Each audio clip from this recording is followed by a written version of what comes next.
ആലപ്പുഴ ചെങ്ങന്നൂർ ജില്ലാ ആശുപത്രിയുടെ അത്യാധുനിക കെട്ടിട സമുച്ചയം നാടിന് സമർപ്പിക്കാൻ ഒരുങ്ങുന്നു. കിഫ്ബി സഹായത്തോടെ 100 കോടി രൂപ ചിലവഴിച്ചാണ് കെട്ടിടം നിർമ്മിച്ചിരിക്കുന്നത്. ആതുര സേവന രംഗത്ത് പുതുചരിത്രം രചിക്കാൻ ഒരുങ്ങുകയാണ് ചെങ്ങന്നൂർ ജില്ലാ ആശുപത്രി.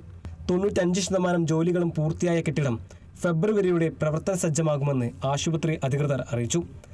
ഏപ്രിൽ മാസത്തോടുകൂടി എല്ലാ ഒരുക്കങ്ങളും പൂർത്തിയാക്കാനാണ് ഉദ്ദേശിക്കുന്നതെന്നും ചെങ്ങന്നൂരിൽ പിന്നിൽ നിന്ന ആരോഗ്യമേഖല മുന്നിൽ കൊണ്ടുവരാൻ സാധിച്ചതിൽ അഭിമാനമാണ് സർക്കാരിനുള്ളതെന്നും മന്ത്രി സജി ചെറിയാൻ പറഞ്ഞു. ചരിത്രത്തിലെ ഏറ്റവും വലിയ പിന്നിൽ നിന്ന ഒരു ആരോഗ്യ മേഖലയെ ഏറ്റവും മുന്നിൽ കൊണ്ടുവരാൻ കഴിഞ്ഞു എന്ന അഭിമാനമാണ് ചെങ്ങന്നൂരുകാരെ സംബന്ധിച്ചിടത്തോളം ഒരു അഭിമാന നിമിഷമാണ്. അഭിമാനം ഉൾക്കൊള്ളാൻ കഴിയുന്ന ഒരു വർഷമാണ് ഞങ്ങളെ സംബന്ധിച്ചുള്ളത്. ഇടതുപക്ഷ ജനാധിപത്യ മുന്നണി ഗവൺമെന്റ് നടപ്പാക്കിയ ഏറ്റവും ഡ്രീം പ്രോജക്റ്റാണ് ചെങ്ങന്നൂരിന് ഞങ്ങൾ സമർപ്പിക്കുക.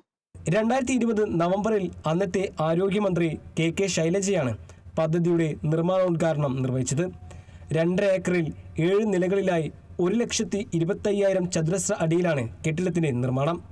ഫെബ്രുവരിയിൽ ആശുപത്രിയുടെ പ്രവർത്തനം ആരംഭിക്കുന്നതോടെ സംസ്ഥാനത്ത് തന്നെ മികച്ച സർക്കാർ ആശുപത്രികളിൽ ഒന്നായി ചെങ്ങന്നൂർ ജില്ലാ ആശുപത്രി മാറുമെന്നാണ് കരുതുന്നത്.